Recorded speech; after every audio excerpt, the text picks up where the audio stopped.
എന്നെ വിളിച്ചിരുന്നത് ശശിധരൻ, അതെ, അദ്ദേഹത്തിൻ്റെ പേര് ശശിധരൻ എന്നാണ്. അദ്ദേഹമാണ് എന്നെ വിളിച്ചത്. പിന്നെ ഒരു സ്റ്റേറ്റ്മെൻറ്റ് തരണം എന്ന് പറഞ്ഞു. ഞാൻ പോയി സ്റ്റേറ്റ്മെൻറ്റ് കൊടുത്തു, മടങ്ങി വന്നു.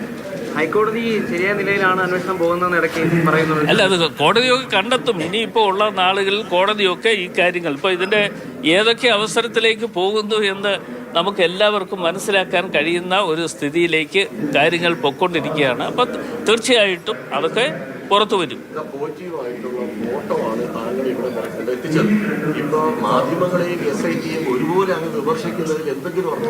മാധ്യമങ്ങളെ എല്ലാവരെയും ഞാൻ വിമർശിച്ചിട്ടില്ല. അങ്ങനെ നിങ്ങളാരും തെറ്റിദ്ധരിക്കേണ്ട. വിമർശിക്കേണ്ട ചില മാധ്യമങ്ങളെക്കുറിച്ച് വിമർശനം നടത്തിയിട്ടുണ്ട്. അത് ഇന്നല്ല, നാളെയാണെങ്കിലും അത്തരം മാധ്യമങ്ങളുടെ മുഖത്തു നോക്കി പറയാനുള്ള തൻ്റെ ഇടവും ധൈര്യവും അടൂർ പ്രകാശനുണ്ട്. അതുകൊണ്ട് തന്നെ പറയും. അത് ആരെ നിർത്തിക്കൊണ്ടാണെങ്കിലും അതിനകത്ത് മാധ്യമങ്ങളെ എല്ലാവരെയും അടക്കി ആക്ഷേപിക്കാൻ അടൂർ പ്രകാശില്ല.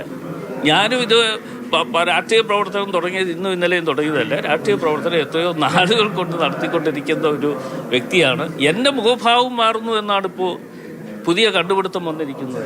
അടൂർ പ്രകാശിൻ്റെ മുഖഭാവം മാറിക്കൊണ്ടിരിക്കുന്നു എന്ന് വെച്ചാൽ അതിനകത്ത് എന്താണെന്ന് മനസ്സിലാക്കാൻ കഴിയുമല്ലോ. നമ്മൾ ഈ മാധ്യമ സ്വാതന്ത്ര്യത്തെ കുറിച്ച് സംസാരിക്കുമ്പോൾ അധികാരത്തിൽ വന്നാൽ അടച്ചുകൂട്ടുന്നൊക്കെ പറയുന്നത് ജനാധിപത്യപരമായ ഒരു ചോദ്യമാണോ? അല്ലല്ല, അത് ആ കാര്യത്തെക്കുറിച്ച് ഏകപക്ഷീയമല്ല. ആ കാര്യത്തെക്കുറിച്ച് തൻ്റെ അടുത്തോടു കൂടി പറയുന്നു. ഞങ്ങൾ അധികാരത്തിൽ വരുമ്പോൾ ഈ മരമുറി ചാനൽ കാണിച്ചിട്ടുള്ള തെറ്റായ പ്രവർത്തനങ്ങൾ പുറത്തു ഞങ്ങൾ കൊണ്ടുവരും. മരമുറിയെക്കുറിച്ചുണ്ട് പറയാനുണ്ട്, അതേക്കുറിച്ചുകൂടെ ചോദിക്കും. അതല്ല, ഒരു ജനാധിപത്യ സംവിധാനത്തിൽ ഒരു ചാനൽ അടച്ചുകൂട്ടുന്നു പറയുന്നത് ശരിയാണോ? ഒരു ചാനലിലെ ഭീഷണി അങ്ങനെ ജനാധിപത്യ സ്വാതന്ത്ര്യത്തിനുള്ള കടന്നുകയറ്റമല്ലേ? ഞങ്ങൾ അധികാരത്തിലെത്തിയ ഒരു ചാനൽ പൂട്ടിക്കും സമ്മതിക്കില്ല എന്ന് പറയുന്നത് ശരിയാണോ? അങ്ങനെ പറയുന്നത് ശരിയാണോ? ഒരു കോൺഗ്രസ് എപ്പോഴും മാധ്യമങ്ങളെ വളർത്തിയും എച്ച് വെങ്കടേഷ് അദ്ദേഹത്തിനൊന്നും ഞാൻ കണ്ടില്ല.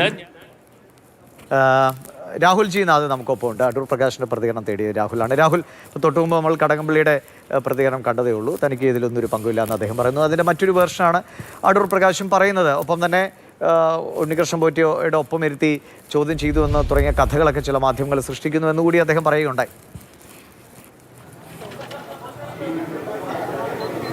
തീർച്ചയായും അങ്ങനെ തന്നെയാണ്. ഏറ്റവും പ്രധാനമായി പറഞ്ഞത് ചോദ്യം ചെയ്യലല്ല, ഒരു സ്റ്റേറ്റ്മെൻറ്റ് എടുക്കാൻ കഴിയുമോ എന്ന് SIT ചോദിച്ചു. സ്റ്റേറ്റ്മെൻറ്റ് എടുക്കാൻ ഹാജരാകണമെന്ന് പറഞ്ഞു. അത്തരത്തിലാണ് സ്റ്റേറ്റ്മെൻറ്റ് എടുക്കാനാണ് പോയത്. അത് ചോദ്യം ചെയ്യലായി വ്യാഖ്യാനിച്ചു. ഒപ്പം ഉണ്ണികൃഷ്ണൻ പോറ്റിക്ക് ഒപ്പം ഇരുന്നാണ് ഈ ചോദ്യം ചെയ്യൽ ഉണ്ടായത് തുടങ്ങിയ കാര്യങ്ങൾ ഇവിടെ പുറത്തു വരികയാണ്. ഇതൊക്കെ എവിടെ നിന്നാണ് ഈ വിവരങ്ങൾ വരുന്നതെന്ന് പറഞ്ഞു. ഏറ്റവും പ്രധാനമായി SITയെ കണ്ടതിന് ശേഷം മറ്റൊരു വഴി മാധ്യമങ്ങൾ നിൽക്കാത്ത മറ്റൊരു വഴി പോകാൻ SIT ഉദ്യോഗസ്ഥർ തന്നെ പറഞ്ഞപ്പോൾ ഇല്ല, മാധ്യമങ്ങളെ താൻ കണ്ട് കാര്യങ്ങൾ വ്യക്തമാക്കുമെന്ന് പറഞ്ഞിട്ട് പോലും, വ്യക്തമായി കാര്യങ്ങൾ പറഞ്ഞിട്ട് പോലും എന്തുകൊണ്ടാണ് ഇത്തരത്തിലുള്ള തെറ്റായ കാര്യങ്ങൾ പ്രചരിക്കുന്നത് എന്ന ചോദ്യം ചോദിക്കുന്നുണ്ട്. ഒപ്പം ഈ ഫോട്ടോയുമായി ബന്ധപ്പെട്ട് കാര്യങ്ങൾ മുഴുവൻ, അതായത് ഉണ്ണികൃഷ്ണൻ പോറ്റിയുമായി ബന്ധപ്പെട്ട ഫോട്ടോയുമായി ബന്ധപ്പെട്ട എല്ലാ ചോദ്യങ്ങൾക്കും കൃത്യമായ മറുപടി പറയാൻ കഴിഞ്ഞു എന്ന ആത്മവിശ്വാസമാണ് ഇപ്പോൾ എന്തായാലും അടൂർ പ്രകാശ് പ്രതികരിച്ചപ്പോൾ നമ്മോട് പങ്കുവെച്ചത്. ഏറ്റവും പ്രധാനമായി ഇത്തരത്തിൽ ഈ സ്വർണ്ണക്കൊള്ള കേസ് അന്വേഷിക്കുന്ന സംഘത്തിൽ ഒരു അതൃപ്തി രേഖപ്പെടുത്തുന്നുണ്ട് എന്നുള്ളതാണ് ഏറ്റവും പ്രധാനപ്പെട്ട കാര്യം. കാരണം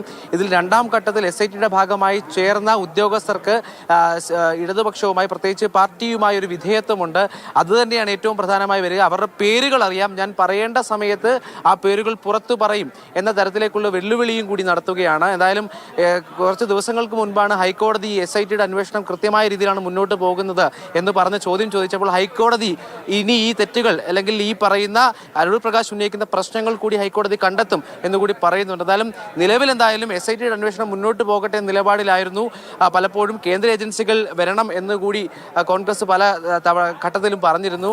അതിന് ഒരു പടി കൂടി കടന്നുകൊണ്ട് SITയിലുള്ള ഉദ്യോഗസ്ഥർ പലരും അത് ഇത്തരം കാര്യങ്ങളിലുള്ള വാദപ്രതിവാദങ്ങൾ, ആരോപണം പ്രത്യാരോപണങ്ങളൊക്കെ തുടരുക തന്നെയാണ്. അത് ഇനിയും തുടരും. കാരണം നേരത്തെ വെള്ളാപ്പള്ളി നടേശൻ പറഞ്ഞ പോലെ ശബരിമല പ്രശ്നമെന്നത്, അല്ലെങ്കിൽ സ്വർണ്ണക്കുള്ള പ്രശ്നമെന്ന് തെരഞ്ഞെടുപ്പ് കഴിയുന്നത് വരെ എന്നാണ് അദ്ദേഹം പറഞ്ഞത്. എന്തായാലും തെരഞ്ഞെടുപ്പ് കഴിയുന്നത് വരെ ഈ പ്രശ്നം സജീവമായി നിൽക്കും.